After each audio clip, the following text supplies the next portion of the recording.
ओम नमो भगवते वासुदेवाय। वासुदेवाय। ओम नमो भगवते वासुदेवाय।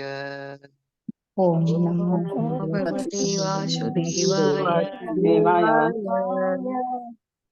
ओम नमो भगवते वासुदेवाय। ओम ओम नमो नमो भगवते भगवते वासुदेवाय। नारायणं नमस्कृत्यं नारायणं नमस्कृत्यं नरं चैव नरोत्तमं नरं नरं चैव चैव नरोत्तमं देवीं सरस्वतीं व्यासं देवीं सरस्वती व्यासं ततो जयमुदीरयेत्। ततो जयमुदीरयेत्। नष्टप्रायेषु भद्रेषु नष्टप्रायेषु भद्रेषु नित्यं भावति सेवया। नित्यं भागवत सेवया भगवति युक्तं श्लोके भगवति तम उत्तम श्लोके श्लोके भक्तिर्भवत नैष्टिकी। भक्ति भावति नैष्ठिकी।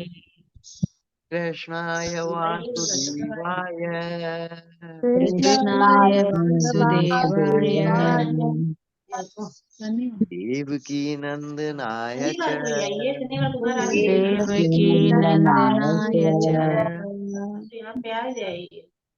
नंद गोपकुमाराय नंद गोप कुमाराय गोविंदाय नमो नमः। गोविंदाय नमो नमः। मूकं करोति वाचालं मूकं मूकं करोति वाचालं पंगुं लंघयते गिरिं लंघयते गिरिं। यत्कृपातमहं वन्दे यत्कृपातमहं वन्दे परमानन्दमाधवम्। परमानन्दमाधवम्। मंगलाचरण। ओम अज्ञानतिमिरान्धस्य ज्ञानाञ्जनशलाकया चक्षुरुन्मीलितं येन तस्मै श्रीगुरवे नमः। श्रीचैतन्यमनोभीष्टं स्थापितं येन भूतले स्वयं रूपः कदा मह्यं ददाति स्वपदान्तिकम्। वन्देऽहं श्रीगुरो श्रीयुतपदकमलं श्रीगुरून् वैष्णवांशज श्रीरूपं सग्रजातं सहगण रघुनाथा निविन्तं तं सजीवं स्वादैतं सावधूतं परिजनसहितं कृष्णचैतन्य देवं श्री राधा कृष्ण पादान सहगण ललिता श्री विशाखा न विदांश च।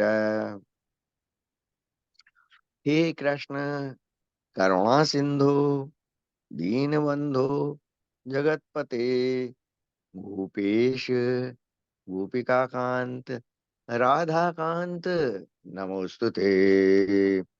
तप्त कांचन गौरांगी राधे वृंदावनेश्वरी वृषभानुसुते देवी प्रणमामि हरिप्रिये। वाञ्छाकल्पतरुभ्यश्च कृपा सिन्धुभ्य एव च पतितानां पावनेभ्यो वैष्णवेभ्यो नमो नमः। नमः ॐ विष्णुपादाय कृष्णपृष्ठाय भूतले श्रीमते भक्तिवेदांत स्वामिनीति नामिने। नमस्ते सरस्वती देवी गौरवाणी प्रचारिणी निर्विशेष शून्यवादी पाश्चात्य देश तारिणी। जय श्री कृष्ण चैतन्य प्रभु नित्यानंद, श्री अद्वैत गदाधर श्रीवासादि गौर भक्त वृंद। हरे कृष्ण कृष्ण कृष्ण हरे हरे, हरे राम राम राम हरे हरे, हरे कृष्ण कृष्ण कृष्ण हरे हरे, हरे राम राम राम हरे हरे। हरे कृष्ण माता जी, दंडवत प्रणाम सबको। हरे कृष्ण, दंडवत प्रणाम। Thank you, Dr. Jagdiani Prabhuji, for leading the Japa session and doing the prayers. बहुत बहुत धन्यवाद। आप सभी का हार्दिक अभिनंदन है आज के इस इस्कॉन अयोध्या के प्रातःकालीन जप सत्र में। हरे कृष्णा हरे माता जी, कृष्ण धन्यवाद। माता हरे जी, कृष्णा हरे हरे कृष्ण कृष्णा। प्रभु जी, दंडवत प्रणाम सभी को। तो आज है 9 मई और प्रभुपाद जी क्या कहते हैं, लेट्स सी। कृष्णा माता जी, सभी को दंडवत प्रणाम। हरे कृष्णा, दंडवत प्रणाम माता जी। प्रभुपाद जी कहते हैं, यदि श्री कृष्ण सूर्य प्रकाश नहीं देंगे तो आप मर जाएंगे, किंतु वे उसके लिए कोई धन नहीं लेते, परंतु चूंकि तुम मनुष्य हो, तुम्हें बदले में उन्हें कुछ देने का प्रयास करना चाहिए। ओ, श्री कृष्ण इतनी सुविधाएं दे रहे हैं, इसलिए मुझे भी उनकी कुछ सेवा करनी चाहिए। यह कृष्ण भक्ति है, हमें इसका अनुभव करना होगा। हे भगवान, आप इतने दयालु हैं, आप इतनी सारी चीजें दे रहे हैं, मेरे पास यह फल है, मैं जानता हूं कि यह आपका फल है, फिर भी कृपया इसे स्वीकार कीजिए। कोलंबस 9 मई 1969।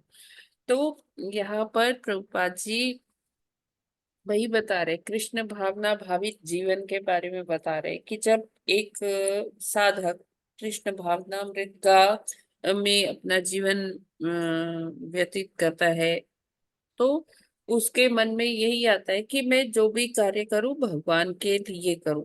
क्यों? क्योंकि भगवान इतने करुणामयी हैं, इतने दयालु हैं कि उन्होंने जब ये भौतिक सृष्टि की रचना की तो उसमें बहुत सारी चीजें, बहुत सारे चीजों का निर्माण किया कि जिससे कि उनके जो जीवात्माएं हैं, अंश हैं, संतानें हैं, उनको किसी चीज की कमी नहीं हो।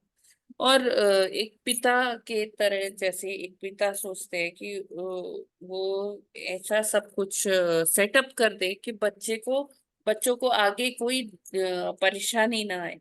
तो भगवान ने यहाँ पर सारी सृष्टि का निर्माण किया है, सब बनाया है, सब कुछ सेट किया है, और वो उसका कुछ हमसे ऐसा नहीं कि उससे कुछ मॉनेटरी बेनिफिट ले रहे हैं, हमसे कुछ पैसे मांग रहे हैं कि इसका पेमेंट करिए। जैसे कि कोविड के समय में जब ऑक्सीजन के लिए मारामारी चल रही थी, तो उस समय एक एक ऑक्सीजन सिलेंडर कितना कितना महंगा आ रहा था, है ना।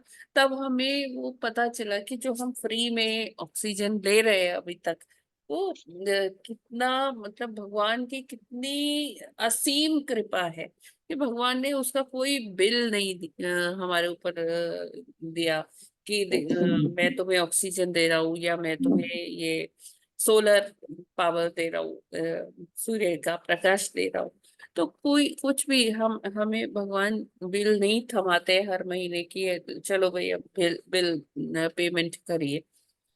तो ये भगवान की जो इतनी दया है, तो उसका हम भुगतान अपने ही तरीके से कर सकते हैं। जैसे हमारे लिए हमारे पिताजी कुछ लाते हैं, तो हम क्या करते हैं, अकेले ही उसे नहीं भोग लेते कि कोई फल है या कोई मिठाई है हम अकेले ही सब खा जाए। हम भी उसे जब पिताजी लाते हैं तो उसको वो चीज उनको ऑफर करते हैं कि आप भी खाइए। वो हमें पता है कि वो लाए पिताजी हैं, उन्हीं का है, लेकिन हम फिर भी एक कृतज्ञता के लिए उनको ऑफर करते हैं कि आप भी खाइए। तो इसी तरह से भगवान को, जो भक्त होते हैं भगवान को, ये जानते हैं कि सारा कुछ भगवान का ही है। वो अपना उसमें स्वामित्व नहीं जताते, और वो सबसे पहले कोई भी चीज हो वो भगवान को ऑफर करते हैं, और प्रसाद रूप में वो फिर उसे ग्रहण करते हैं। तो हम आसपास जो भी अपने हमारे आसपास चीज है वो डायरेक्टली या इनडायरेक्टली आई तो भगवान से ही है। अब जैसे ये उपकरण है, टैबलेट्स है, फोन्स है, लैपटॉप्स है, तो ये सारे है तो भौतिक प्रकृति के ही है ना, मैन मेड है। हम सोचते हैं कि ये हमने बनाए, लेकिन वो बनाने की बुद्धि भी भगवान ने ही दी है। तो हमें इन चीजों को भी भगवान के ही कार्यों में यूज करना चाहिए, तभी इनकी भी सार्थकता है। और जो भी फल है, मिठाई है, जो भोग है, वो तो हम भगवान को डायरेक्टली अर्पित करते ही हैं, करना भी चाहिए, है ना। जो लोग नहीं करते उनको भी ये समझना चाहिए कि ये सारा भगवान के द्वारा ही बनाया गया है। तो सबसे जो परम भोक्ता है, भोक्ता राम कौन है? भगवान है। ये क्लियर है? हरे कृष्णा। जी माता जी। शिव माता जी, जो टेक्नोलॉजी जब भगवान की सेवा में यूज करते हैं वो गुरु तत्व बन जाती है ना, जैसे बलराम जी कहलाते यस माता जी, बिल्कुल। हैं। जी बलराम जी अपना विस्तार करते हैं। कभी जी। भगवान की सेवा में इतने वो रत रहते हैं कि वो भगवान के लिए कुछ भी बन जाते हैं। जब भगवान का श्रृंगार हो रहा होता है तो वो भगवान की पोशाक बन जाते हैं। जब भगवान के लिए कीर्तन हो रहा होता है तो वो मृदंग बन जाते हैं, करताल बन जाते हैं। और जब इस तरह से ये लैपटॉप और मोबाइल्स हैं, ये भी हम बलराम जी के ही वर्जन समझ सकते हैं। क्योंकि जहां भी भगवान जी का कार्य हो रहा है, कुछ उनका महिमा मंडन हो रहा है या कोई भी कार्य हो रहा है, तो भगवान जी वो स्वरूप, भगवान बलराम वो स्वरूप ले लेते हैं।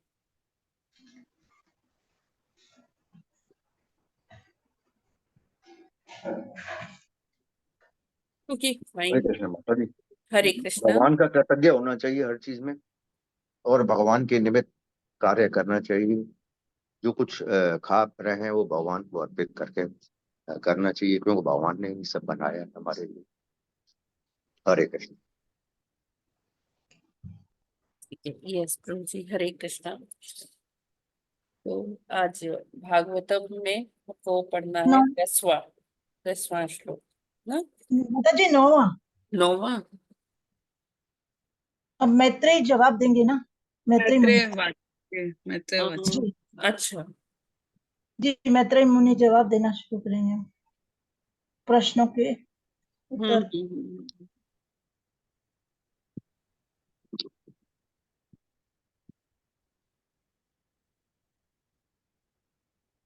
9वां, ठीक है ठीक है, 9वां श्लोक। जी जी।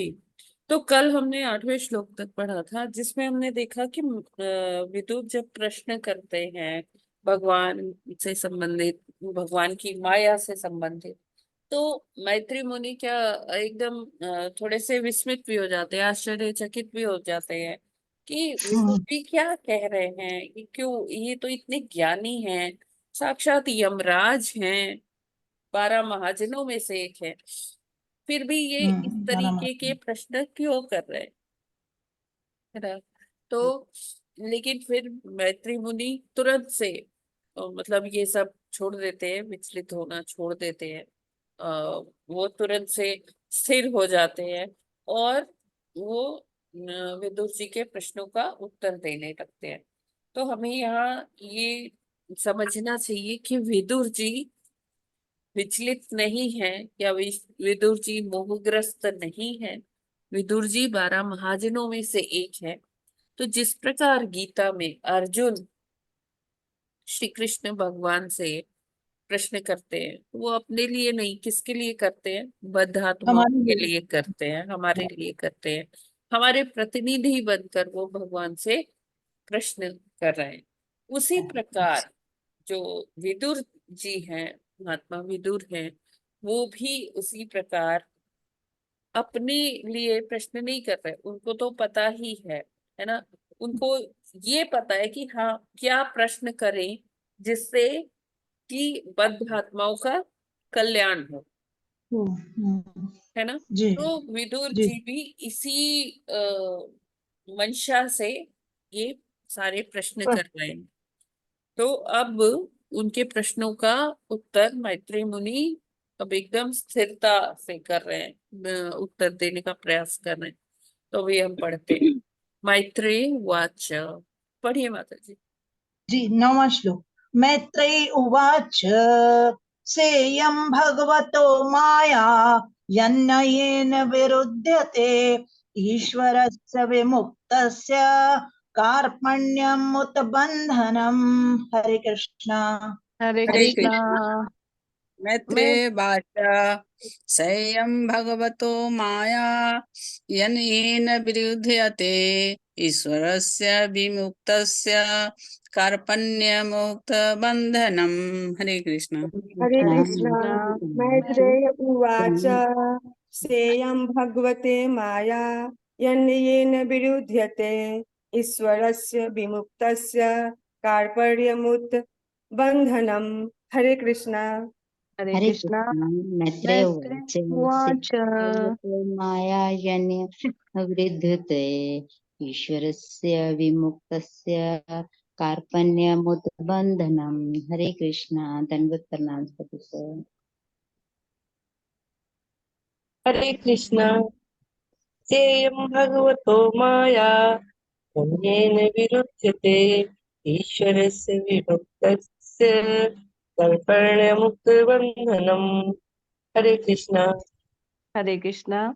मैत्रेय उवाच सेयं भगवतो माया यत्र येन विरुध्यते ईश्वरस्य विमुक्तस्य कार्पण्यमुक्त बन्धनम्। हरे कृष्णा। हरे कृष्ण। सेयं मैत्रेय उवाच भागवत सेयं भागवतो माया यत्र येन हरित्यते विरुध्यते ईश्वरस्य विभुक्तस्य कर्पण्यमुत बन्धनम्। हरे कृष्ण। हरे कृष्ण। मैत्रेय उवाच सेयं भगवतो माया यत्नयेन विरुध्यते ईश्वरस्य विमुक्तस्य कार्पण्यम् उत बंधनम्। हरे कृष्ण। माता जी दंड प्रणाम। प्रभु जी धन्यवाद। सभी को धन्यवाद प्रणाम। हरे कृष्णा। मैत्रेय उवाच सेयं भगवतो माया यन्नेन विरुध्यते ईश्वरस्य विमुक्तस्य कार्पण्यमुद्बन्धनम्। हरे कृष्णा। हरे कृष्णा। मैत्रेय वाच सेयं भगवतो माया यन्नेन विरुध्यते ईश्वरस्य विमुक्तस्य कार्पण्यमुत बन्धनम्। हरे कृष्ण। हरे कृष्णा। मैत्रेय उवाच सेयं भगवतो माया यन्नेन विरुध्यते ईश्वरस्य विमुक्तस्य कार्पण्यमुक्त बन्धनम्। हरे कृष्णा। हरे कृष्ण। सेयं भगवतो माया यत्र येन विरुध्यते ईश्वरस्य विमुक्तस्य कार्पण्यमुत बन्धनम्। हरे कृष्ण। हरे कृष्ण। हरे सेयं भगवतो माया यन्नेन विरुध्यते ईश्वरस्य विमुक्तस्य कार्पण्यमुत बन्धनम्। हरे कृष्ण। मैत्रेय उवाच एय भगवतो माया येन विरुद्धते ईश्वरस्य विमुक्तस्य कार्पण्य मुक्त बंधनं। हरे कृष्णा सभी को दंडवत प्रणाम। हरे कृष्ण। सेयं भगवतो माया येन विरुध्यते ईश्वरस्य विमुक्तस्य कार्पण्यमुत्बन्धनम्। Hare Krishna. Hare Krishna. Thank you so much. शब्दार्थ, अनुवाद और तात्पर्य श्रील प्रभुपाद जी के द्वारा। श्रील प्रभुपाद जी की जय। शब्दार्थ। मैत्रेय उवाच, मैत्रेय ने कहा, स इयं ऐसा कथन, भगवतः भगवान की, माया माया, यत जो, नयन तर्क द्वारा, विरुध्यते विरोधी बन जाता है, ईश्वरस्य भगवान का, विमुक्तस्य नित्य मुक्त का, कार्पण्य अपर्याप्तता, उत क्या कहा जाए जैसा भी, बंधनम बंधन। अनुवाद। श्री मैत्रेय ने कहा, कुछ बद्ध जीव यह सिद्धांत प्रस्तुत करते हैं कि परब्रह्म या भगवान की माया द्वारा, भगवान को माया द्वारा जीता जा सकता है,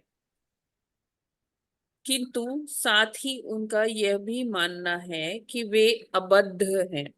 यह समस्त तर्क के विपरीत है।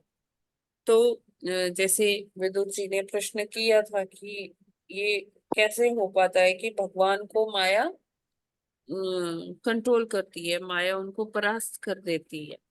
तो मैत्री मुनि क्या बता रहे हैं कि जो जैसे कुछ दार्शनिक, जैसे जो हमने पीछे भी पढ़ा है कि कुछ दार्शनिक जो कूप मंडूक होते हैं, वो क्या बोलते हैं कि भगवान जो है माया द्वारा परास्त हो जाते हैं, है ना।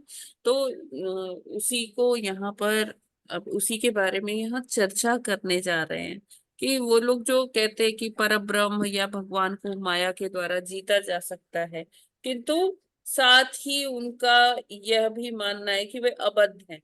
तो अगर कोई अबद्ध है, बंधन में नहीं आ सकता है, बद्ध आत्मा नहीं है, तो वो माया के द्वारा कैसे जीता जा सकता है? ये तो अपने आप में ही विरोधाभास है कि भगवान को एक तरफ तो कह रहे हो कि अबद्ध है और दूसरी तरफ कह रहे हो कि भगवान को माया के द्वारा जीता जा सकता है। तो ये क्या है? आपस में विरोधाभास है।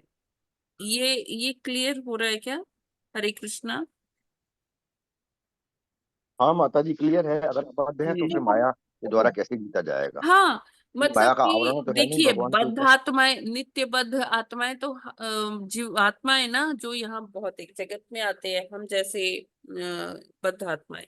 तो ठीक है, जो हम लोग बद्ध आत्माएं हैं, बंधन में हैं, पूर्व जन्मों के कर्म हमने किए, तो उसके कारण हम बंधन में हैं।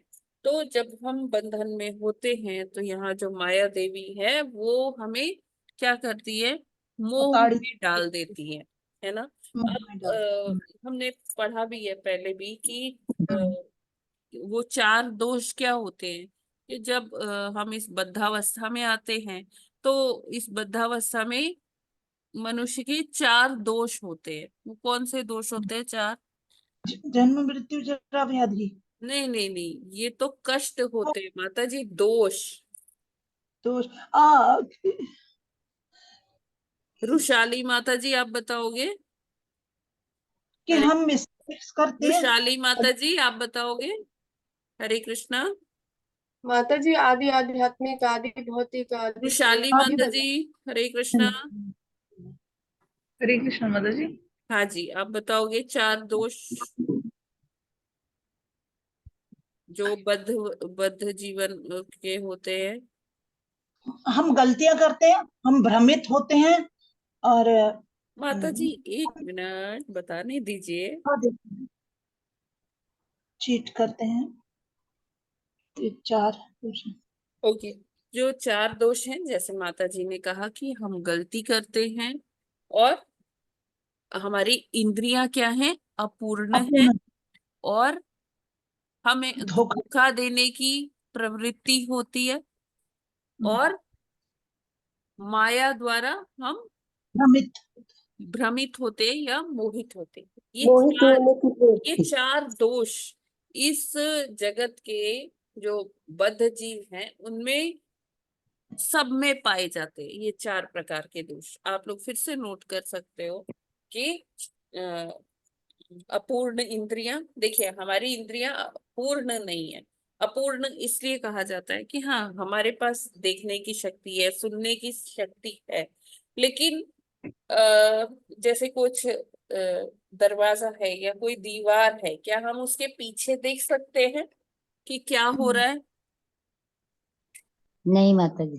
नहीं देख सकते, है ना। तो या हम बहुत दूर कोई कुछ बोल रहा है, हम वो सुन सकते हैं? नहीं सुन नहीं। सकते। तो इस तरह से जो हमारी इंद्रियां है ना वो पूर्ण नहीं है। भगवान की इंद्रियां क्या है, वो पूर्ण है। बद्ध आत्माओं की जो हम उनके अंश हैं, हम उनके स्वलिंग हैं, तो हमारी जो इंद्रियां हैं वो अपूर्ण है। ठीक है, सबसे पहला आ गया अपूर्ण इंद्रियां। फिर दूसरा क्या आ गया? दूसरा भ्रम, धोखा देने के भ्रमित होना माता जी, धोखा देना, क्या करते हैं? मोहित होने की प्रवृत्ति अभी पीछे बताया था। हाँ गलती करने की। देखिए, सबसे पहले अपूर्ण इंद्रिया, फिर झूठ बोलने का, है ना, धोखा देने धोखा हाँ देने की धोखा देते हैं, झूठ बोलते हैं। ठीक है, और फिर क्या है, माया के द्वारा फिर हम भ्रम, गलतियां करते हैं, है ना। गलतियां गलतियां करते हैं तो इसलिए हमें झूठ बोलना पड़ता है या धोखा देना पड़ता है। फिर उसके बाद क्या है कि हम मोह में आ जाते हैं, माया के द्वारा मोहित हो जाते हैं। तो ये चार दोष हैं। तो जो बद्ध जीव है उनमें ये चार दोष होते हैं। जब भगवान में क्या ये चार दोष हैं? नहीं है। भगवान अबद्ध है, इसलिए ठीक है माया के द्वारा, इसीलिए और मतलब विद्वान लोग हैं, जैसे जैसे श्रील रूप गोस्वामी या विश्वनाथ चक्रवर्ती ठाकुर जी, वो कहते हैं कि इसलिए माया कभी भी भगवान को जीत नहीं सकती है। ये तो बस एक मानसिक ऊहापोह है कि कोई कह दे कि अच्छा जब भगवान भौतिक जगत में आते हैं तो माया उन पर अपना प्रभाव डालती है, वो भी माया के द्वारा भ्रमित हो जाते हैं, ऐसे कार्य करते हैं, है ना। लेकिन हरे हरे कृष्ण माता जी। और वो एक हाँ जी, एक तो इंद्रियां वाला हो गया, है ना, एक इंद्रियां वाला हो गया, एक हम झूठ बोलते हैं, एक धोखा देते हैं। देखिए झूठ और धोखा एक ही चीज है। वो सेम है। अच्छा हाँ, जी। तीसरा अपूर्ण क्या? इंद्रिया, हाँ, धोखा पूर्ण देने की इंद्रियां तो फर्स्ट हो प्रवृत्ति, गए। धोखा हाँ देने की जी। प्रवृत्ति। फिर हाँ जी। तीसरा है कि हम माया के द्वारा भ्रमित हो जाते हैं, भ्रमित होते हैं। ठीक है जी। और गलतियां करने की प्रवृत्ति। ठीक है माता जी, सॉरी बीच में इंटरप्ट किया। हरे नहीं, कृष्ण माता ठीक। जी। हरे कृष्ण तो माता जी, ये क्या दोष हैं कि माया ये के दोष हैं, ये चार दोष हैं जो बद्ध क्या किसके आत्माओं दोष में, कहलाएंगे? अच्छा, बद्ध बद आत्माओं आत्माओं के दोष। में जो पाए जाते हैं भौतिक जगत में। ठीक है माता जी। करने की। तो जो दार्शनिक होते हैं, जो खूब मंडूक होते हैं, वो क्या बोलते हैं कि भगवान जब यहाँ धराधाम पर आ जाते हैं ना लीला करने, तो माया उनको अपने चंगुल में कर लेती है, उन पर प्रभाव डाल पाती है माया। लेकिन जब भगवान अपनी लीलाएं पूरी करके फिर से आध्यात्मिक जगत में चले जाते हैं तो माया उन पर अपना प्रभाव नहीं डाल पाती है, फिर से वो भगवान ही बन जाते हैं। लेकिन हमें पता है कि भगवान चाहे जहां भी हो, अपने धाम में हो या उनकी बनाई हुई सृष्टि के किसी भी कोने में हो, भगवान हमेशा आध्यात्मिक ही रहते हैं। उन पर ये भौतिक जगत के कोई भी कार्यकलाप उन पर अपना प्रभाव नहीं डालते। और अगर हम देखें तो ये सारी शक्तियां, माया देवी भी शक्ति किसकी है? भगवान की ही तो है ना। तो एक बार क्या हुआ कि जब व्यास देव जी को साक्षात्कार हो रहा था, भगवान जी का वो दर्शन कर रहे थे, तो वो ये देख पा रहे थे कि भगवान जी के पीछे, मतलब भगवान जी के जैसे वो सामने भगवान जी खड़े हैं, उनके पीछे उनको माया देवी के दर्शन हो रहे थे। कहाँ? माया कहाँ रहती है? भगवान के पीठ पीछे। और वो ऐसे पीछे से उनको दिख रहा था कि उनके बैक साइड पे छोटे आकार में और मतलब संकुचित सी माया देवी खड़ी है। क्योंकि देखिए, बहिरंगा शक्ति, अंतरंगा शक्ति, ये सारी क्या है? भगवान की ही शक्तियां हैं। और शक्ति कभी शक्तिमान पर हावी नहीं हो सकती है। शक्ति जिसकी वो शक्तियां हैं, वो कंट्रोलर है ना। ठीक है, हम आगे जी पढ़ते हैं तो ये और ज्यादा क्लियर होगा। हरे कृष्णा माता जी, ये यस। एक डाउट आया यहाँ पे। हाँ। राधे कृष्णा माता जी, ठीक। अभी आपने कहा हम बद्ध जीव हैं इसलिए हम गलतियां करते हैं। यहाँ हाँ इस संसार में सिर्फ हम ही बद्ध जीव हैं या एनिमल्स भी बद्ध जीव हैं? क्योंकि जीव तो वो भी है, हाँ, वो भी बद्ध जीव हैं। लेकिन उनमें तो ये सारे क्वालिटीज फिर नहीं होता है। लेकिन झूठ बोलने की प्रवृत्ति, देखो, उनकी करने की चेतना प्रवृत्ति। इतनी विकसित नहीं होती ना माता जी। तो ये जो हाँ, कर्म विकसित नहीं बंधन होती। है, ये जो कर्म हाँ, बंधन है, ये मानवों पर ही लागू होता है। वो बद्ध जीव होके भी ये गलतियां तो नहीं करते, खाली हम ही करते हैं मतलब, हम ही है ना? करते हैं। उन वही कह रही हूँ ना, उन पर ये कर्म बंधन वाला सिस्टम भी लागू नहीं होता, क्योंकि उनकी चेतना इतनी विकसित नहीं होती है। अच्छा, वो बिना चेतना विकसित वाले बद्ध जीव हैं और हम अच्छा चेतना माता, ये विकसित तो हाँ। वाले बहुत बद्ध सही जीव बात हैं, हुई है ना हाँ कि जी, माता जी जी? बिल्कुल। कर्म जी जी, बंधन ठीक सिर्फ है। मानव पे लागू होता है, अन्य जीवों पे नहीं लाता। वो तो पाप से इसका मतलब बच जाते हैं। कर्म बंधनों के सारे जीव जो हैं, जी सिर्फ प्रभु जी, मानव ही उसमें इन्वॉल्व होता है। बिल्कुल। क्योंकि हमें ही भगवान ने वो बुद्धि दी है, वो चॉइस दी है कि हम क्या करना चाहते हैं। हम आध्यात्म की तरफ बढ़ना चाहते हैं, या हम हाँ वही आसुरी प्रवृत्ति लेकर आगे बढ़ना चाहते हैं। हाँ माता जी, एक तरह लेकिन से तो अच्छा है। ये चॉइस जानवरों के पास नहीं है ना, पशु अच्छा माता पक्षी। जी। हाँ जानवर को हाँ माता धोखा जी। देना या गलती बोलना, माता ये जी, एक सब तो तरह से करता तो ये नहीं, अच्छी हुई आदमी ही करते हैं। कि हाँ, मानव योनि में भगवान ने हमें मौका दिया है कि आध्यात्मिक ज्ञान प्राप्त करें, जिससे एग्जैक्टली। कि उच्च लोगों को, आध्यात्मिक लोगों को जाना सके। हमारे दूसरी तरफ पास हाँ, चेतना वैसी है कि हम ज्ञान, हमारे पास बुद्धि भी है। हम वो ज्ञान प्राप्त कर सकते हैं। बुद्धि को हम किस एंगल से, किस तरफ मोड़ रहे हैं?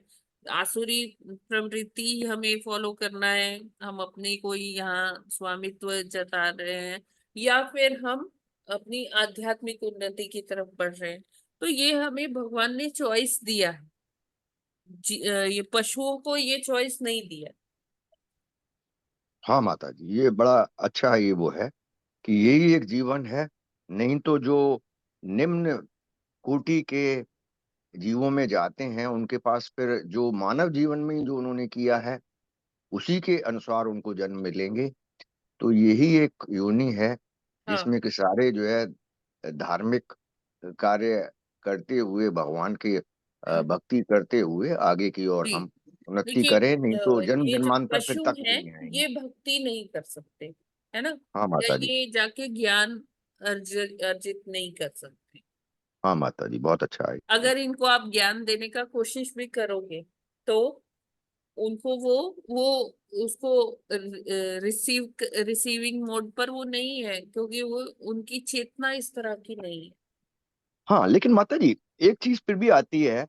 भक्ति के लिए कहा गया है कि भक्ति में जो है लाभान्वित पेड़ पौधे, पशु पक्षी, जीव जंतु, तितली, ये सब होते हैं जहाँ भक्ति होती है।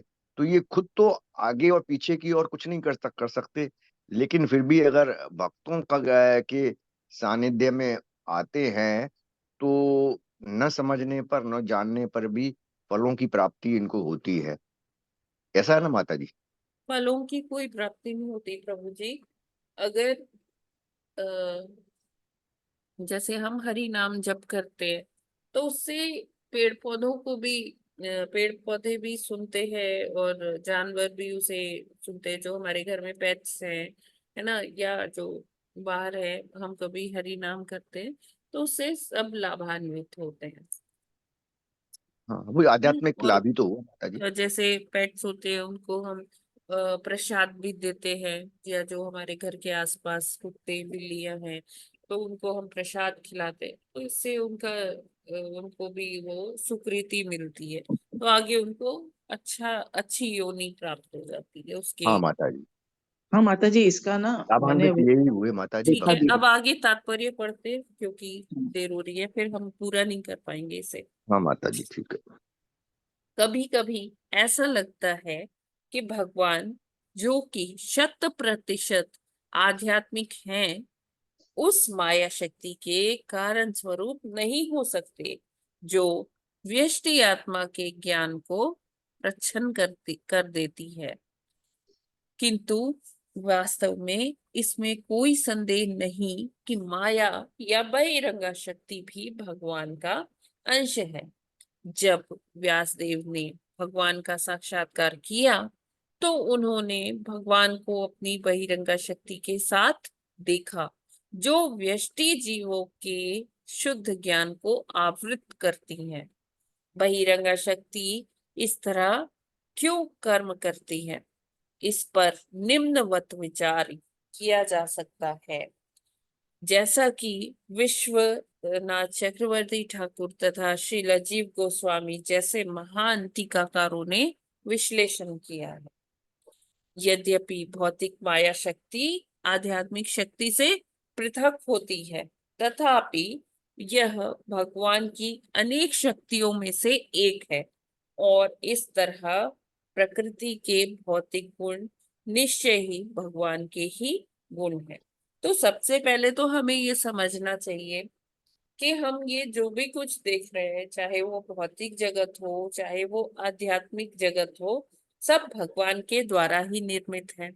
ठीक है, और ये सारी जो हमें चीजें दिख रही है वो भगवान की शक्तियां हैं, और जो भगवान की शक्ति है, भगवान ही शक्तिमान है, उन शक्तियों को होल्ड करते हैं, उनके द्वारा वो सारा कार्य करते हैं।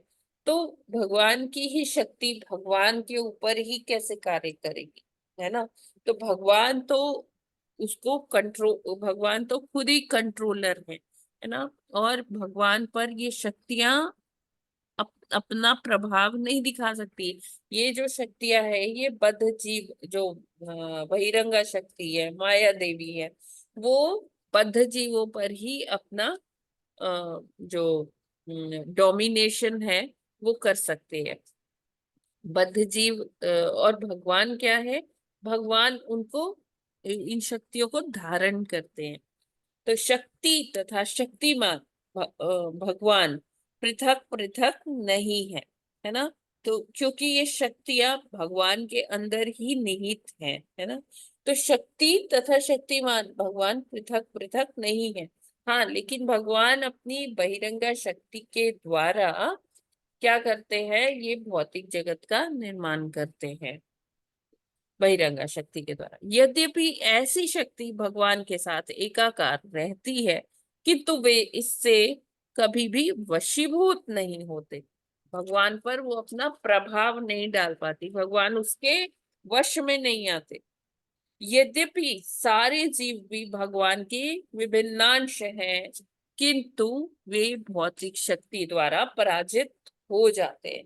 तो अब क्या है कि जो जीव हैं, हम जैसे बद्धात्माएं हैं, वो क्या है कि क्योंकि वो भगवान के विभिन्न अंश है ना, उनमें जो वो भगवान के जैसा तत्व है वो बहुत छोटा है। और जैसे आप देख लो, सागर, विशाल सागर की एक बूंद, ठीक है, तो वो बूंद तो उसका वाष्पीकरण हो जाएगा, इवेपोरेशन हो जाएगा, लेकिन सागर का क्या कभी उसका वाष्पीकरण पूरी तरह से हो पाता है? हरे कृष्णा।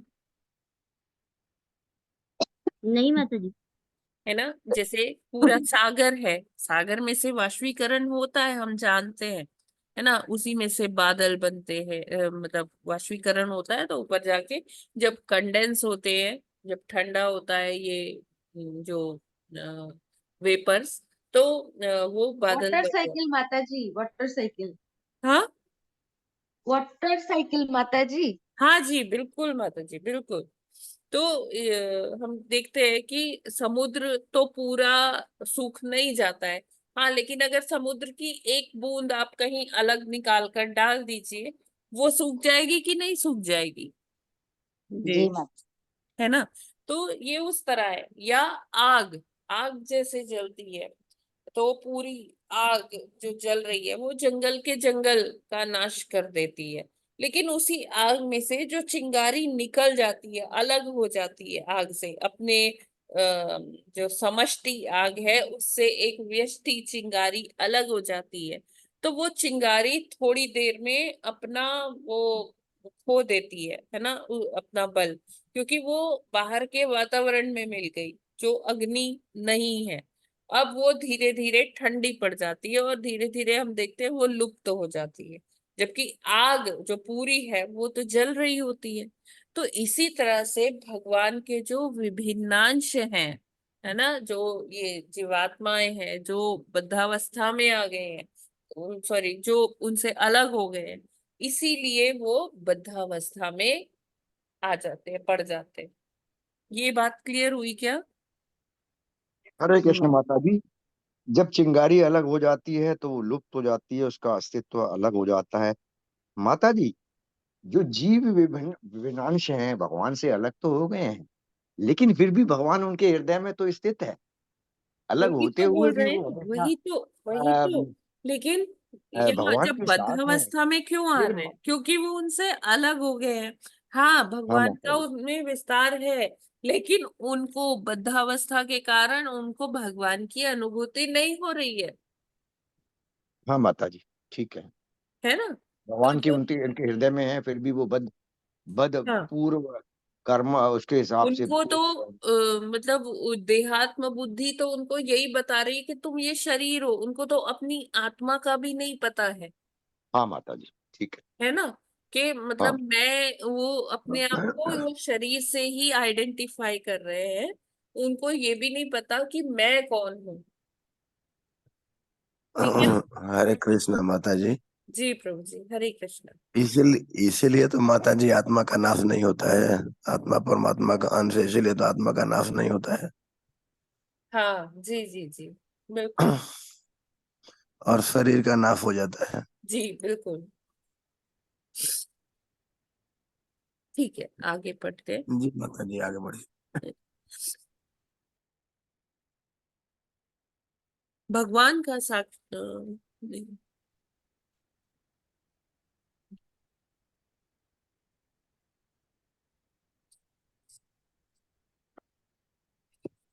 नहीं, पढ़ लिया। हाँ, इस पे ठीक। शक्ति तथा शक्तिमान भगवान पृथक पृथक नहीं हो सकते। यद्यपि ऐसी शक्ति भगवान के साथ एकाकार रहती है, किंतु वे इससे कभी भी वशीभूत नहीं होते। यद्यपि सारे जीव भी भगवान के विभिन्न अंश हैं, किंतु वे भौतिक शक्ति द्वारा पराजित हो जाते हैं। भगवान का अचिंत्य योग, योगम ऐश्वर्यम, जिसका वर्णन भगवत गीता के 9वें अध्याय के 5वें श्लोक में हुआ है, कूप मंडूक दार्शनिकों द्वारा ठीक से नहीं समझा जाता। वे इस सिद्धांत के समर्थन में कि नारायण स्वयं भगवान दरिद्र नारायण बनते हैं, यह प्रस्ताव रखते हैं कि भौतिक शक्ति परमेश्वर की को पराजित करती है।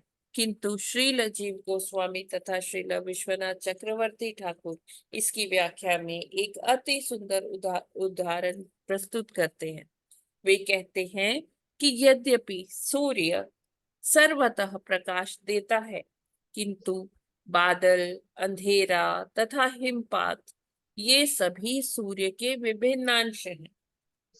सूर्य के बिना बादलों या अंधकार से आकाश के आच्छादित होने की कोई संभावना नहीं रहती, न ही पृथ्वी पर हिमपात हो सकता है।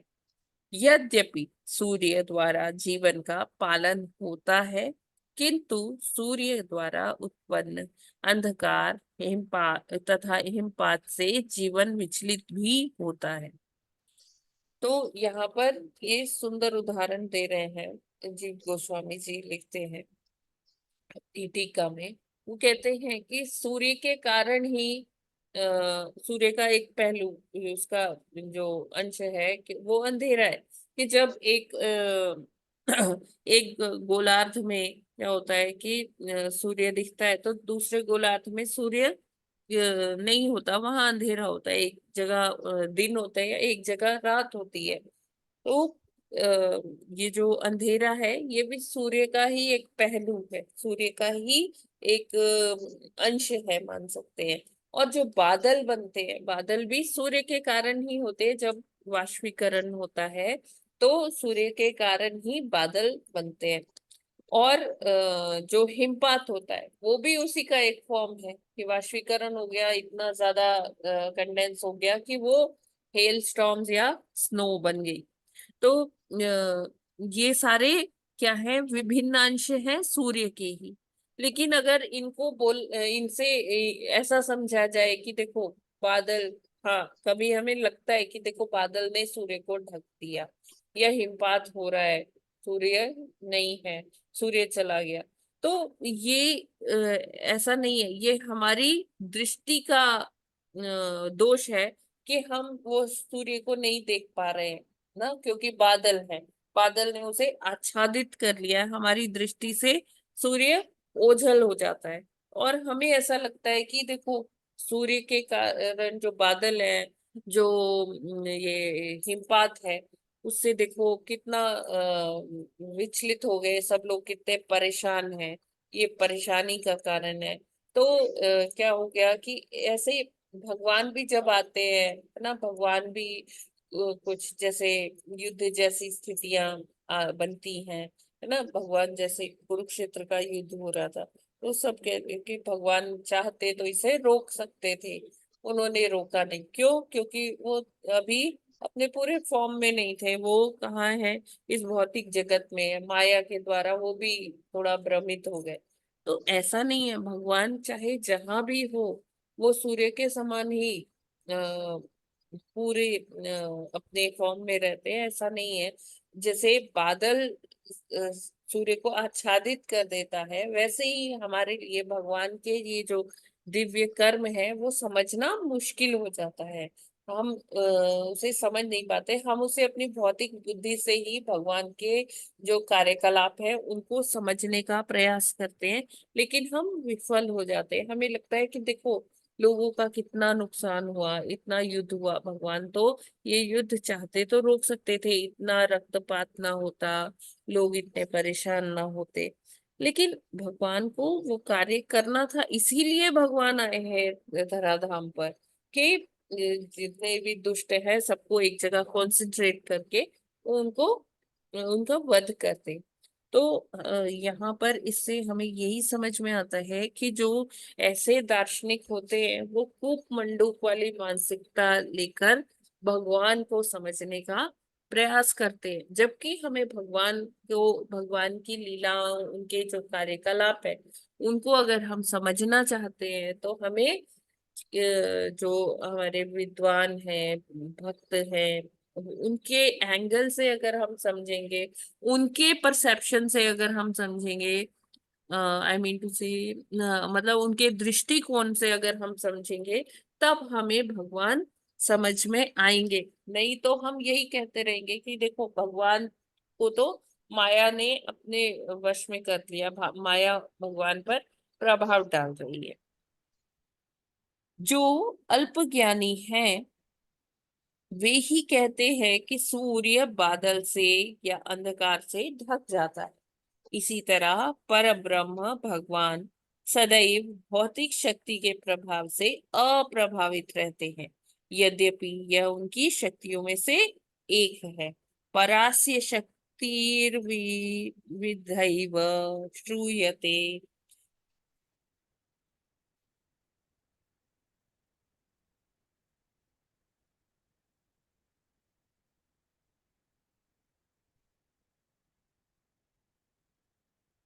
हरे कृष्ण माता जी, आवाज हाँ जी, यस माता जी, 1 मिनट।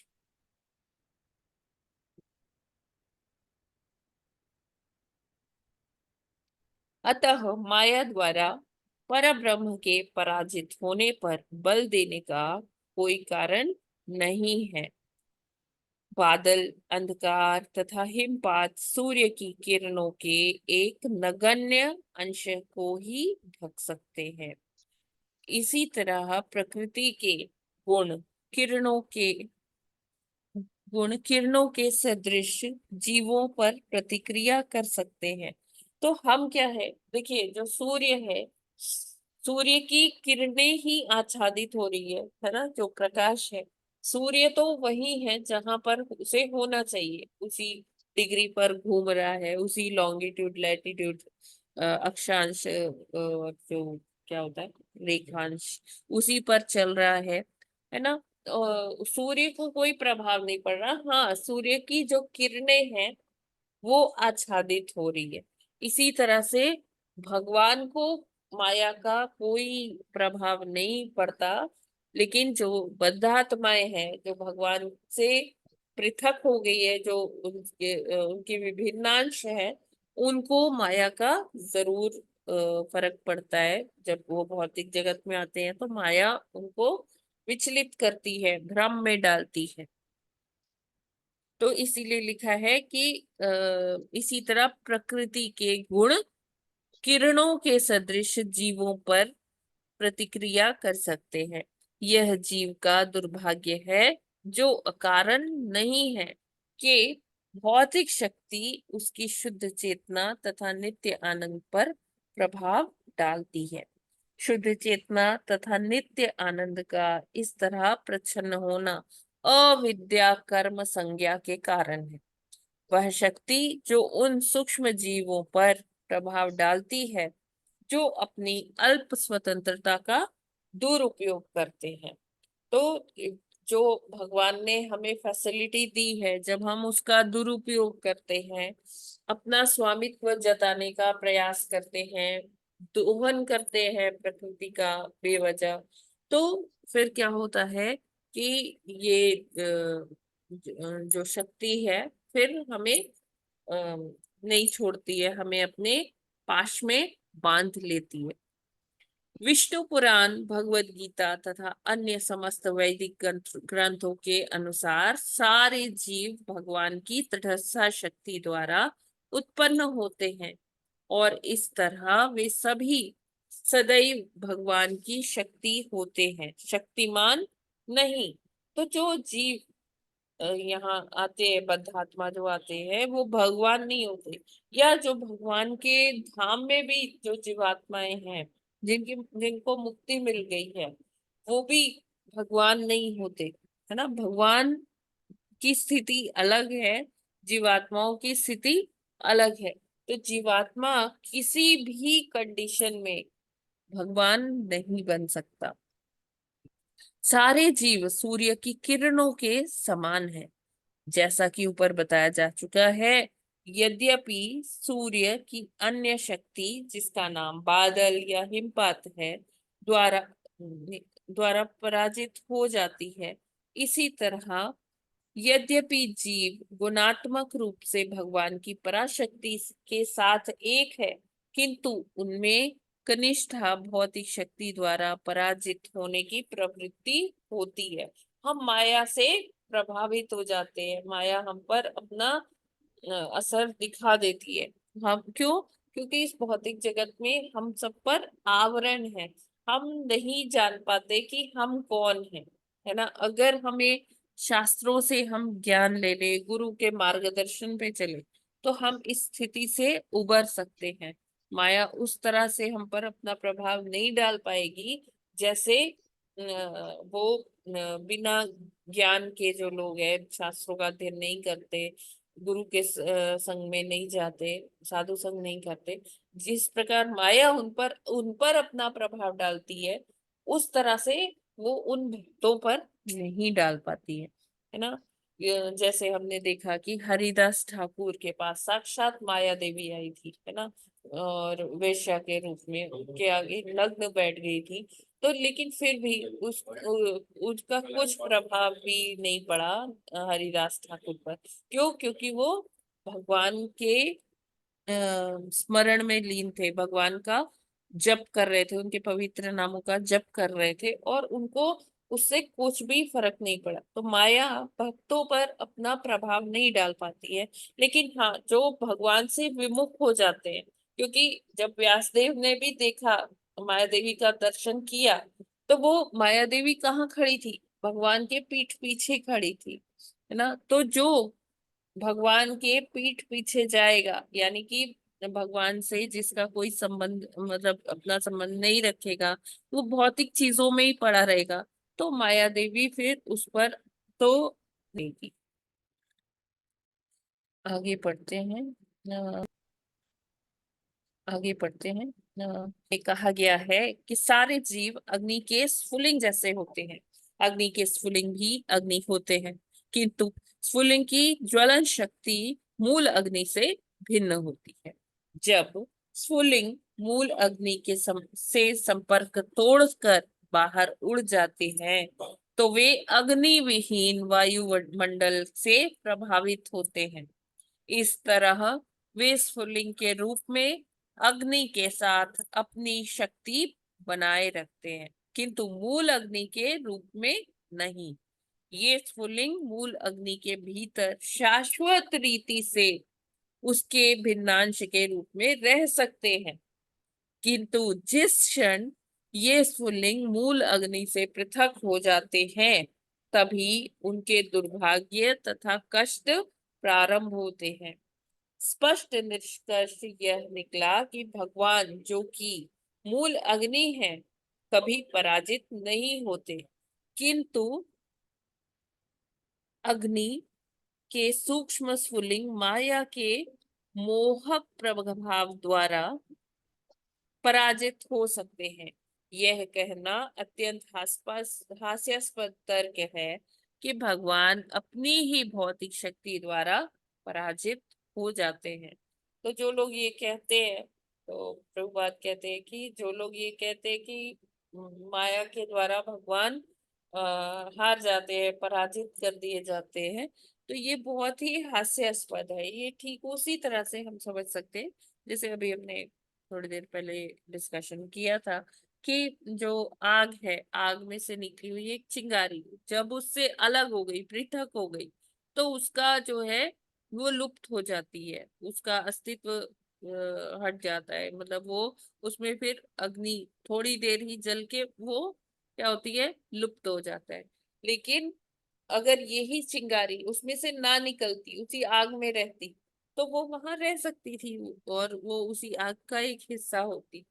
तो इसी तरह से जो जीवात्माएं भगवान से भिन्न हो गए, भिन्नांश है उनके, बाहर आ गए भगवान के, मतलब भगवान के धाम से या भगवान से वो अपना कुछ संबंध नहीं रख पा रहे, नहीं उनको स्मरण हो रहा भगवान का, तो फिर क्या होगा कि वो माया के चंगुल में फंस जाएंगे और इस भौतिक जगत में उनको दुख, कष्ट, ये सारी अनुभूतियां होंगी, वो सारी पीड़ाएं उनको बर्दाश्त करनी पड़ेगी। भगवान भौतिक शक्ति के स्वामी हैं, किंतु जीव बद्ध अवस्था में भौतिक शक्ति द्वारा नियंत्रित होते हैं। यह भगवत गीता का कथन है। ये कूपमंडूक दार्शनिक जो यह तर्क प्रस्तुत करते हैं कि भगवान सतोगुण द्वारा पराजित हो जाते हैं, वे स्वयं ही उसी भौतिक शक्ति द्वारा विमोहित रहते हैं। तो जैसे कहा गया कि भगवान 100% क्या है, आध्यात्मिक है, चाहे वो जहां भी रहे। लेकिन जो कूपमंडूक दार्शनिक हैं, वो अपना अलग ही अर्थ निकालते हैं। वो कहते हैं कि भगवान जो है कभी माया के द्वारा, कभी सतोगुण द्वारा पराजित हो जाते हैं। वो ये जगत में आके माया के वशीभूत होकर कार्य करते हैं, है ना। तो ये बहुत ही हास्यास्पद कथन है। और ऐसा तर्क जो देते हैं उनकी जो बुद्धि है, एक्चुअली ना ऐसे लोगों को माया देवी ही ऐसे टूल्स देती है, ऐसी बुद्धि देती है कि तुम इस तरह से समझो, है ना, पूरा ना समझ पाओ, क्योंकि उनकी श्रद्धा ही नहीं है भगवान में, है ना। और वो शास्त्र पढ़ते हैं केवल इसलिए कि वो अपनी बुद्धि का प्रदर्शन कर पाए। तो हम ये कह सकते हैं कि भगवान ऐसे लोगों के लिए क्या होते हैं, आच्छादित रहते हैं, जैसे सूर्य को बादल ढक लेता है ना। तो जो ऐसे कूपमंडूक दार्शनिक होते हैं, उनकी आंखों पर ऐसा आवरण आ जाता है कि वो भगवान को देख ही नहीं पाते, क्योंकि भगवान हमें उतना ही जानने का मौका देते हैं जितनी हमारी श्रद्धा होती है, उसी अनुपात में हम जान पाते हैं भगवान को। वे अपने तर्कों के समर्थन में मिथ्या तथा श्रम साध्य वाग्जाल प्रस्तुत करते हैं। श्रम साध्य मतलब कि उसके लिए बहुत मेहनत करते हैं, दिन दिन रात रात भर थीसिस लिखते हैं, है ना, लैब्स में प्रयोग करते हैं अपनी बात को सिद्ध करने के लिए। तो ये सारा क्या है, श्रम साध्य वाग्जाल है। वाग्जाल मतलब कि वाणी, जो बोलते हैं, जैसे कई कॉन्फ्रेंसेस होती है, उसमें बड़े विद्वान लोग आते हैं और आपस में डिस्कशन करते हैं कि हाँ ये मैं समझता हूँ कि ये ऐसे होता है, तो वो अपनी बुद्धि के द्वारा सारी हाइपोथेसिस देते हैं। यहाँ सबको नहीं कहा जा रहा, बहुत सारे ऐसे साइंटिस्ट हैं जो भगवान की चेतना में ही कार्य करते हैं, और जो भागवत में जो चीजें लिखी हुई हैं उनको सांख्य दर्शन के हिसाब से लोगों के सामने प्रस्तुत भी करते हैं, है ना। लेकिन जो मायावादी है या जो अपना स्वामित्व बस जताने का कोशिश करते हैं, अपनी बुद्धि का प्रदर्शन करना चाहते हैं कि देखो मेरे पास इतनी डिग्रियां हैं, मैं बहुत ही बुद्धिमान हूँ, तो वो इस तरह का चीजें कहते हैं, क्योंकि उनको कोई श्रद्धा नहीं होती, उनके अंदर हृदय के अंदर ज्ञान भगवान प्रज्वलित नहीं करते हैं, तो उनको प्रकाशित नहीं करते हैं वो ज्ञान, तो उनको वो फिर अपनी बुद्धि से ही कार्य करते हैं। और ये बुद्धि उनको देता कौन है, ये भगवान ही देते हैं कि ठीक है आप इसी में उलझे रहो, अभी और समय बिताओ इसी में, श्रम करते रहो, क्योंकि आपकी श्रद्धा नहीं है। माया देवी भी उसको अलग अलग प्रलोभन देके उसी में व्यस्त रखती है। किंतु बेचारे कूपमंडूक दार्शनिक ज्ञान के मिथ्या विचार के कारण इस स्थिति को समझ नहीं सकते। श्रीमद् भागवत के 6ठे स्कंद के 9वें अध्याय के 34वें श्लोक में कहा गया है, दुर्बोध इव तवायं विहार योगो यद अश्रणो अशरीर इदम अन्वेक्षिता समवाय आत्मनैवाविक्रियमाणेन सगुणम् अगुणः सृजसि पासि हरसि।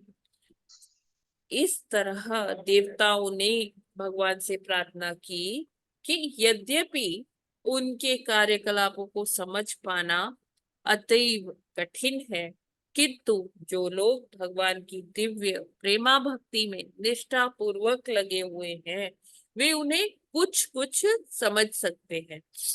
देवताओं ने स्वीकार किया कि यद्यपि भगवान भौतिक प्रभाव या सृष्टि से पृथक हैं, तो भी वे देवताओं के माध्यम से पूर्ण विराट जगत का सृजन, पालन तथा संहार करते हैं। तो यहाँ स्पष्ट बता रहे हैं प्रभुपाद जी कि जो देवता है उन्होंने एक्चुअली मैत्री मुनि विदुर जी को बता रहे हैं ना, क्योंकि देवताओं ने भी पहले ही ब्रह्मा जी से यही प्रश्न किया था, है ना। तो देवता और फिर उसके बाद देवता उनकी स्तुति करते हैं भगवान की, याद है आप लोगों को, दूसरे कैंटो में हमने ये पढ़ा था।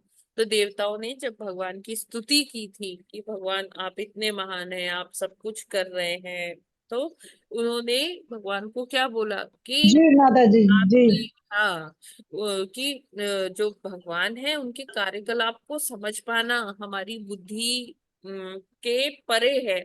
हम नहीं समझ पाएंगे उपहार है। भगवान कितने कैसे क्या कार्य कर रहे हैं।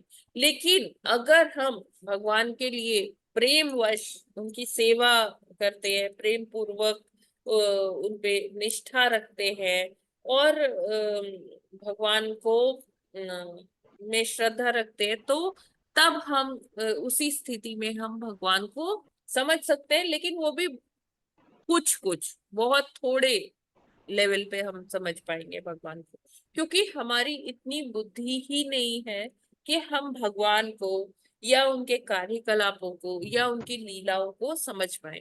ये तो गुरुजन हैं जो हमको ये बताते हैं कि हाँ, भगवान की जो ये लीला थी उसके पीछे भगवान का ये मंतव्य था, ऐसा करना चाहते हैं।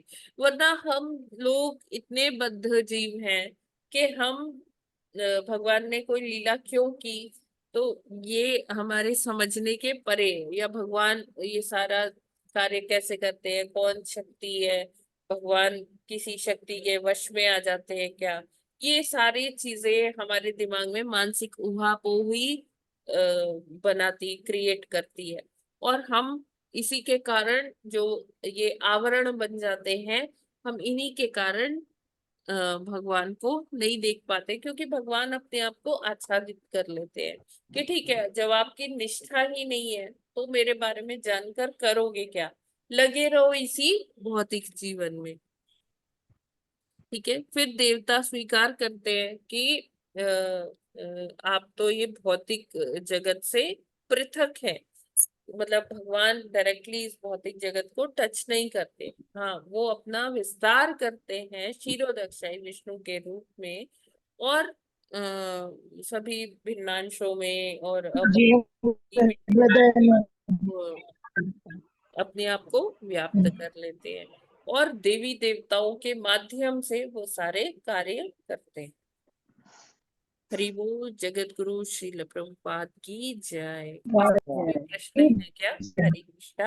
हरे कृष्ण माता जी। हाँ, भगवान के कार्यकलापों को समझ पाना कोई आसान नहीं है, वे दिव्य हैं।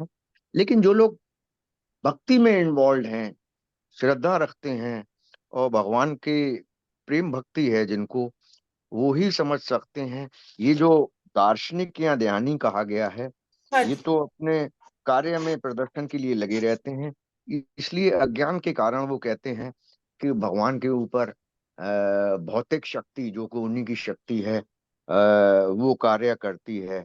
लेकिन भगवान के ऊपर तो कोई भौतिक शक्ति कार्य नहीं करती है। गुरुओं के माध्यम से, शास्त्रों के माध्यम से, और जो है भक्ति के माध्यम से समझ सकते हैं। माता जी, अब किसी दिन ये दार्शनिक और ध्यानी क्या है, थोड़ा सा इसके बारे में डिटेल से। प्रभु जी, अभी तो डिस्कस किया कि दार्शनिक वो है, मतलब ऐसे दार्शनिक, भौतिक दार्शनिक वो है जो अपनी बुद्धि का प्रदर्शन करने के लिए ही कार्य करते हैं।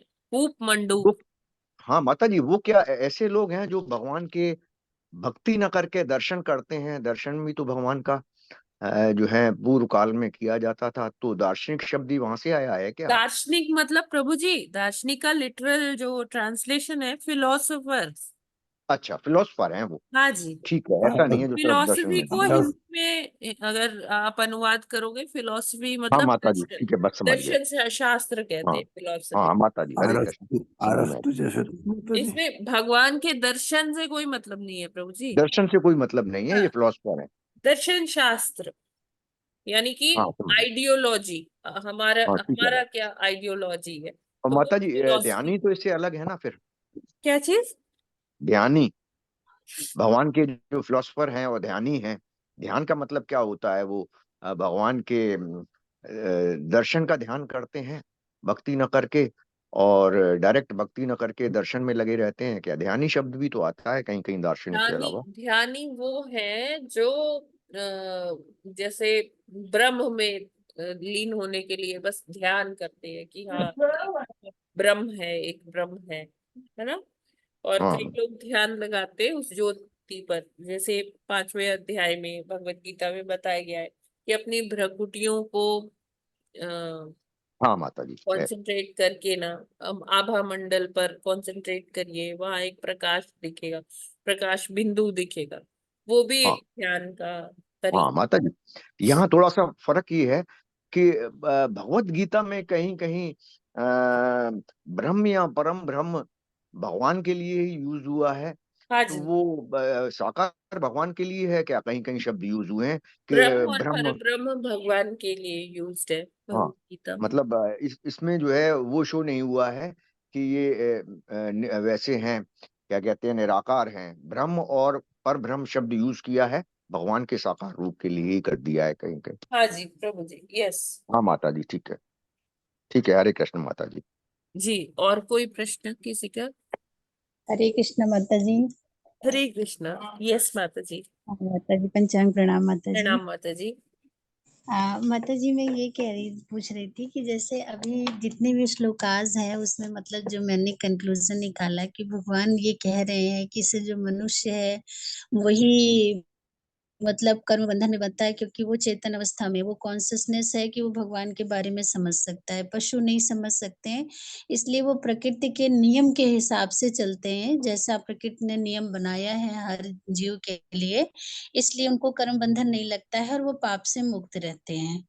तो माता जी जैसे जड़ भरत के बारे में हम लोगों ने सुना है कि उन्होंने मतलब कर्म बंधन की वजह से ही उन्हें पशु योनि मिला था। तो उसी तरीके से मेरे बचपन में एक केस था कि हम लोग जिस जगह पे रहते थे वहां पर एक बीच थी, कुतिया है ना, तो हाँ वो क्या करती थी माता जी ना, मंगलवार के दिन वो दिन भर मतलब घर के पास में मतलब बगल में हमारे घर के जीना था, बाहर से जीना था, तो वो एकदम बाहर से था, तो वो वहीं पे बैठी रहती थी। वो सुबह से कहीं जाती नहीं थी और कुछ खाती नहीं थी मंगलवार के दिन। जी जी। लेकिन रात में जब मम्मी मतलब बहुत लोगों ने उसको वॉच किया तो सबने कहा कि अरे लगता है ये मंगलवार का व्रत रखती है, इसीलिए दिन भर कुछ खाती नहीं, यहीं बैठी रहती। फिर रात के टाइम जब मम्मी उसको साफ एकदम रोटी बना के देती थी, 2 रोटी जो भी देना होता था, तो वो रात के समय में सिर्फ रोटी लेती थी, फिर वो नहीं दिन भर कुछ नहीं खाती थी।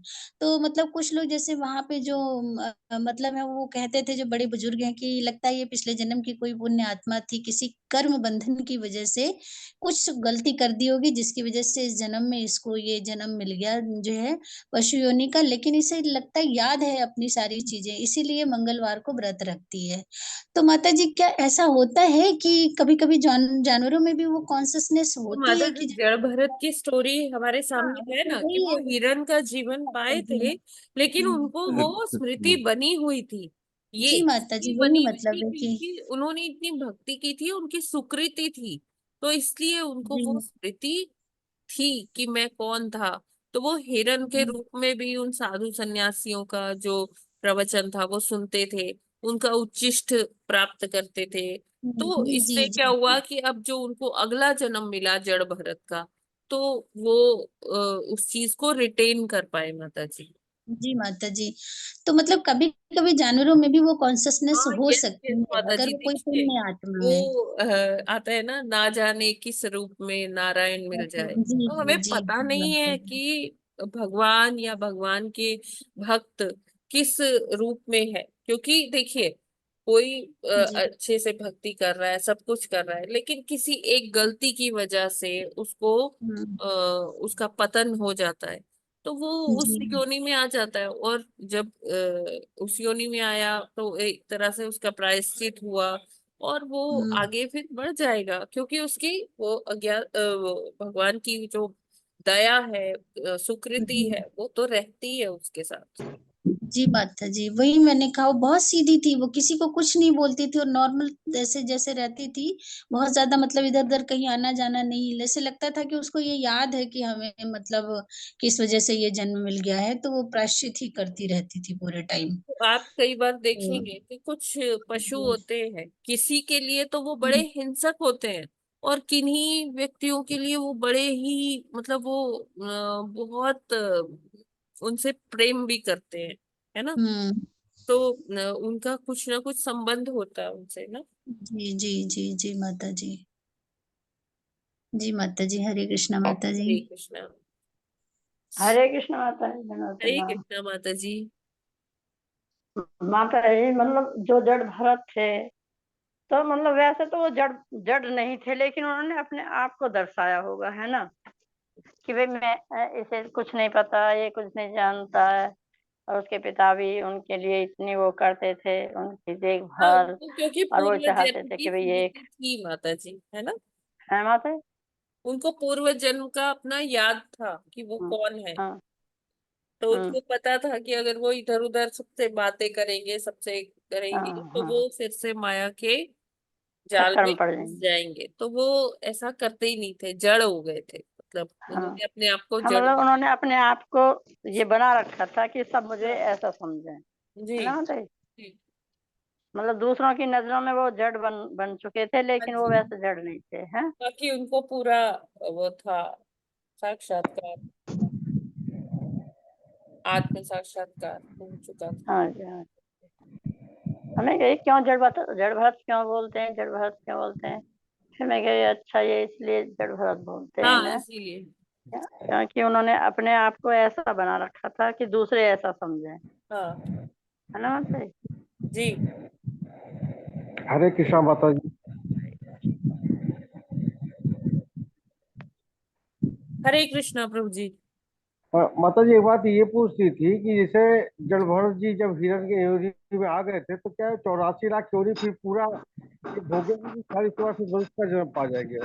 नहीं नहीं, पूरा 84 लाख नहीं प्रभु जी, हाँ केवल उनको हिरण का, क्योंकि अंतकाल में उन्होंने हिरण का स्मरण किया था, तो हाँ, उनको हिरण का शरीर प्राप्त हुआ था, जी जी जी।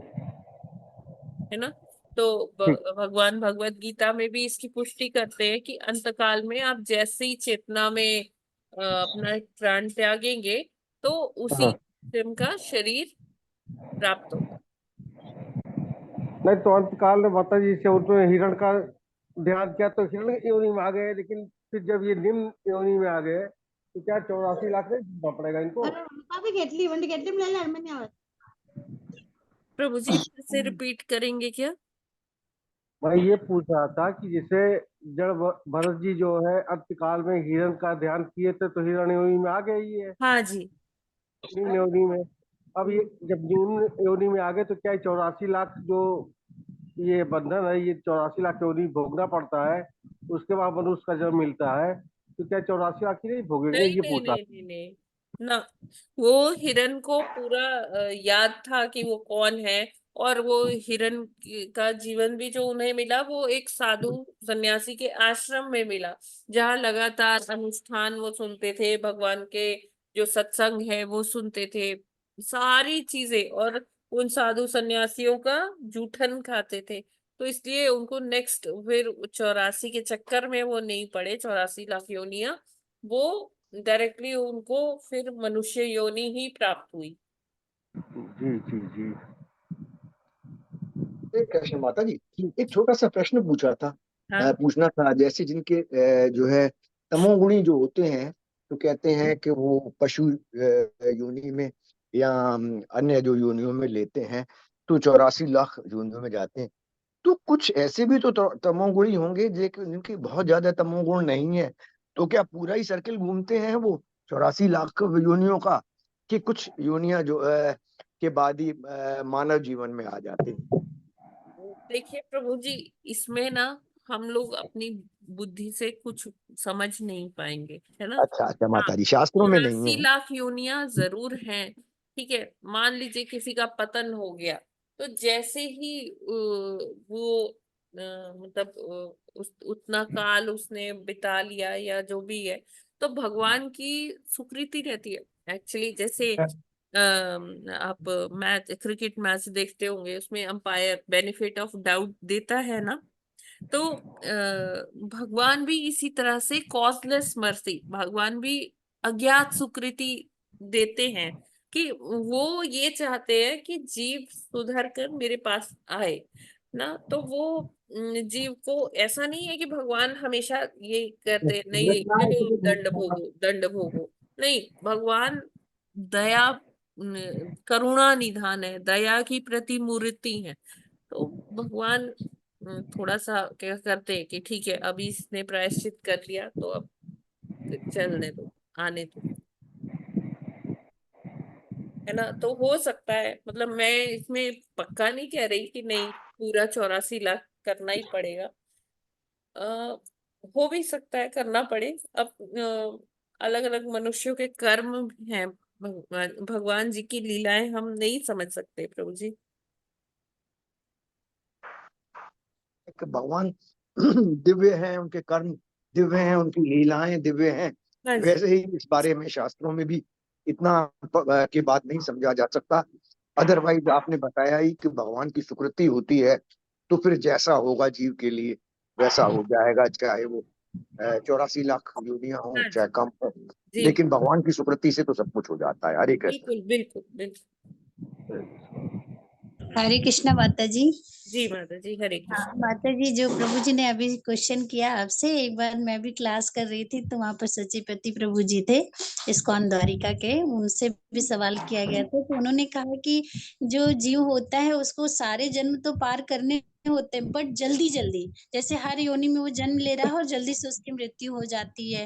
बोले जैसे देखिए जानवरों में होता है 10 बच्चे पैदा करते हैं, 2 ही हमने बचते अभी हैं, कुछ बाकी ही दिन सबकी पहले डेथ हो माता जी जाती डिस्कस किया था, ये मैत्री मुनि है। कौन है ना। जी, तो वो जल्दी जल्दी उनकी मृत्यु होती है सारी मैत्री योनियों में मुनि और वो वैसे ही पार कर ना माता जाते जी। हैं। जी अभी कुछ ही दिन पहले हमने डिस्कस किया था कि ये एक व्यास देव जा रहे थे, एक कीड़ा फटाफट से प्रयास कर रहा था सड़क को पार करने का, है ना।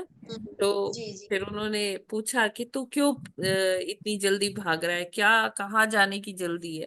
तो बोल रहे हैं कि इतनी दूर से ना वो बैलगाड़ी आ रही है, मैं वो कंपन महसूस कर सकता हूँ, अगर वो मेरे ऊपर से गुजर गई तो मैं यही मर जाऊंगा, इसलिए मैं पार कर रहा हूँ। तो जी उसकी जी ये क्योंकि उसने बोला कि जैसे आपको अपने शरीर से है कि मेरे शरीर को कोई कष्ट ना पहुंचे, उसी तरह से मुझे इसी, चाहे मैं कीड़ा ही क्यों नहीं हूं, तो लेकिन मुझे अपने शरीर से प्रेम है, तो इसीलिए मैं अपने शरीर को बचाने के लिए। तो व्यासदेव जी ने कहा कि लेकिन इस शरीर से तो क्या कर सकता है, कुछ भी नहीं कर सकता।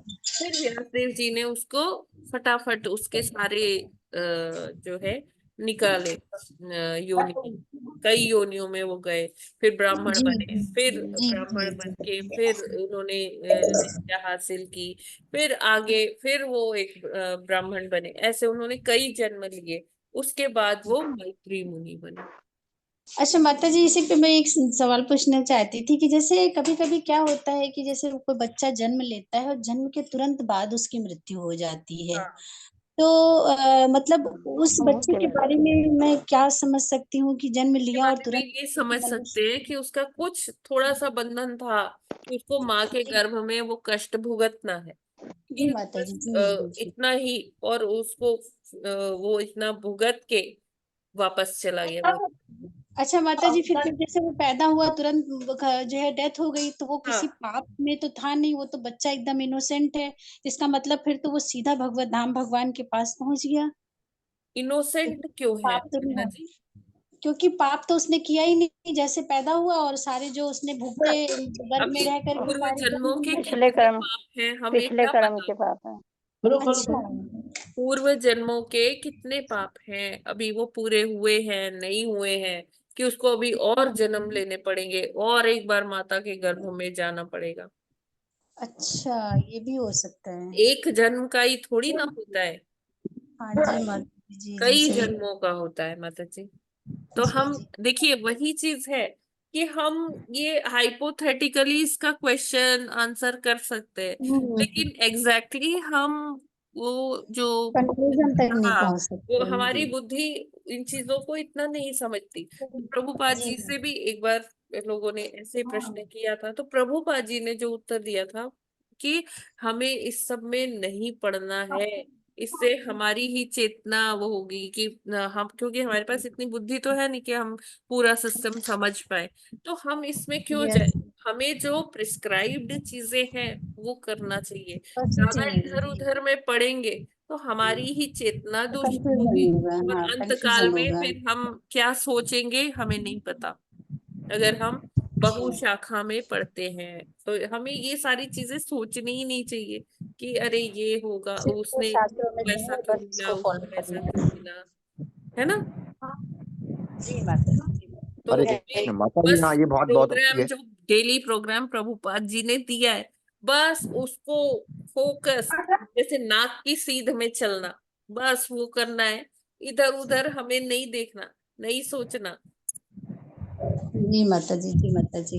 है ना। हरे कृष्णा माता हरे जी। कृष्ण माता जी, ये ज्ञान इतना दिव्य है कि इधर उधर सोचेंगे तो और ज्यादा जो है चक्कर में पड़ जाएंगे। तो ये बात बहुत अच्छी है, लेकिन कभी कभी कौतूहल वश जो है पूछ लेते हैं कि नहीं, कैसे बिल्कुल है ये। प्रभु जी, जिज्ञासा होती है, हाँ, बिल्कुल। जिज्ञासा है बस, हाँ। और कुछ नहीं। और वैसे सबसे अच्छा यही है कि ये ज्ञान ही इतना दिव्य है, भगवान ही इतने दिव्य और महान है कि जितना शास्त्रों में और जितना आचार्यों ने बताया वह बहुत कुछ है, और उससे बहुत ज्यादा आगे नहीं जाना है, और जाके समझ भी नहीं सकते हैं। जब ब्रह्मा जी नहीं समझ सके 1000 देवी वर्षों में, नहीं, तो बिल्कुल हम बिल्कुल। जो है साधारण जीव कैसे समझ सकते हैं भगवान की एग्जैक्टली। बात। जी प्रभु, हरे कृष्ण। यही यही मर्म है इसका।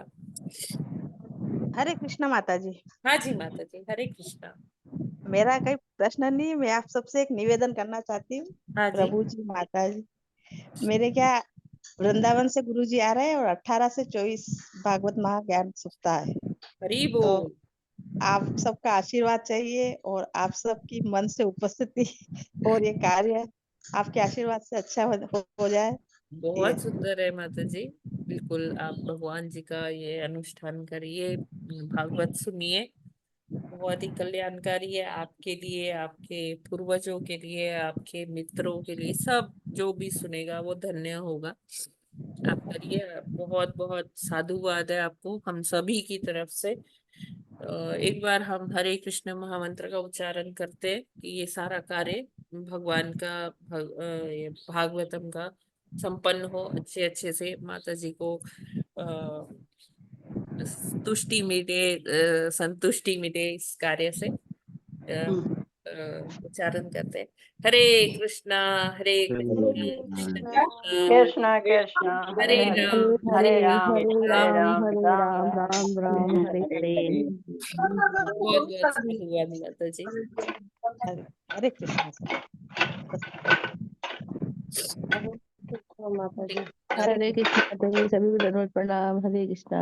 हरे कृष्णा माता जी, ठीक है प्रभु जी। जी सभी तो आज हम यहीं पर ये सत्र वाइंड अप करते हैं, और आप लोग एक बार ये तात्पर्य और एक बार रिपीट कर लीजिएगा, पढ़ लीजिएगा, क्योंकि हो सकता है इसमें अभी और कोई भी डाउट्स हो, है ना, तो हम उनको कल भी डिस्कस कर सकते हैं, क्योंकि बड़ा है ये तात्पर्य और थोड़ा समझने वाला भी है। तो एक बार मैं रिक्वेस्ट करती हूँ सभी से कि आप लोग पढ़ लीजिएगा दोबारा से। तो इसी के साथ आज का ये सत्र यहीं पर विराम करते हैं, कल फिर मिलते हैं। ग्रंथराज श्रीमद् भागवतम की जय, जगत गुरु श्रील प्रभुपाद की जय, की जय, नामाचार्य हरिदास ठाकुर की ठाकुर जय, की जय, अनंत कोटि वैष्णव भक्त वृंद की जय, जय। वांछा कल्पतरुभ्यस्य कृपा पतितनां पतितानां पावनेभ्यो पावने भयो वैष्णवे भयो नमो नमः। हरे हरे कृष्णा माता जी। हरे कृष्णा माता जी, दंडवत हरे कृष्णा प्रणाम। माता जी, प्रभु जी हरे कृष्णा। हरे सभी माता जी और सभी प्रभु जी को दंडवत प्रणाम। प्रणाम।